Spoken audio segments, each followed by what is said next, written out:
نبی اکرم صلی اللہ علیہ وسلم کی واضح ہدایات موجود ہے کہ اسلام میں گانے بجانے اور میوزک کی کوئی جگہ نہیں ہے۔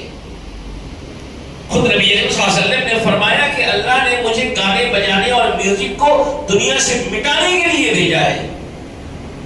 یہ کہاں کی دینداری ہے، یہ کہاں کا اسلام آ گیا، اور یہ کیسے قابل قبول ہو سکتا ہے کہ وہ نعت جس نعت میں ایک غلام اپنے محبوب کی عقیدت کا اظہار کرتا ہے۔ نعت کی حقیقت کیا ہے کہ ایک غلام اپنے آقا کی محبت کا اظہار ان الفاظ میں کرتا ہے۔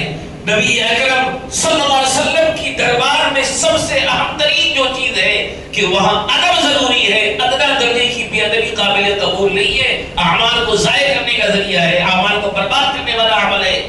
اس نعت کو پڑھنے میں میوزک کو شامل کر دیا جائے اور میوزک جیسی آوازوں کو شامل کر دیا جائے، اس نعت میں پڑھنے کا انداز ایسا ہو جو انداز چیخوں پکار کا انداز ہو، یہ کہاں سے قبول کیا جا سکتا ہے؟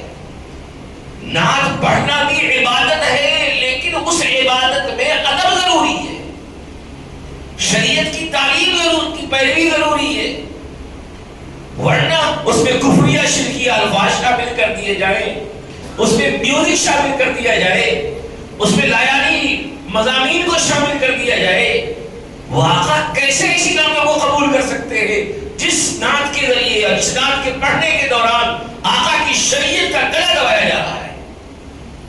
یہ کون کر رہے ہیں؟ یہ مسلمان کر رہے ہیں۔ بتائیے یہ چیز اگر مسلمانوں میں لائی رہی تو کہاں سے یہ چیز قابل قبول ہو سکتی ہے؟ آج ہمارے معاشرے میں اس طرح کی چیزیں دن بدن بڑھتی جا رہی ہے، اور افسوس یہ ہے کہ ان کے غلط ہونے کا رفتہ رفتہ احساس بھی ختم ہوتا جا رہا ہے۔ یہ بہت بڑی غفلت ہے اور بہت بڑی گمراہی ہے، اس سے بچنا ضروری ہے۔ محبت مومن کی معراج ہے، لیکن اس محبت میں بھی صحابہ کی اتباع ضروری ہے کہ صحابہ نے اظہار محبت کیسے کیے، ان کے طریقے کو دیکھیے۔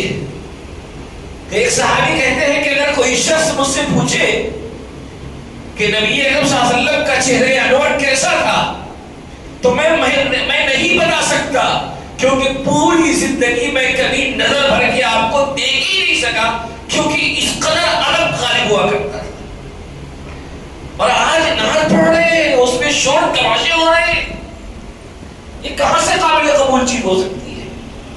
تو محبت کرنی ہے تو اس محبت کا ادب صحابہ سے سیکھنا ہے۔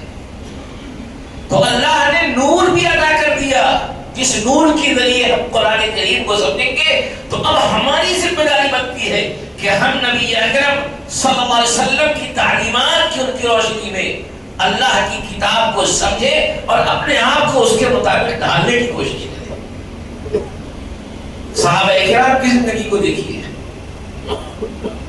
ان کی زندگی کو دیکھیں گے تو آپ کو ایسا لگے گا کہ صحابہ ایسے محبت کرنے والے، ایسے جانثار، ایسے فداکار، ایسے عاشق ذات تھے کہ انہوں نے ایک عمل میں نہیں، دو عمل میں نہیں، ایک کام میں نہیں، دو کام میں نہیں، اپنی پوری زندگی کو نبی صلی اللہ علیہ وسلم کی سیرت طیبہ کی روشنی میں ڈال دیا۔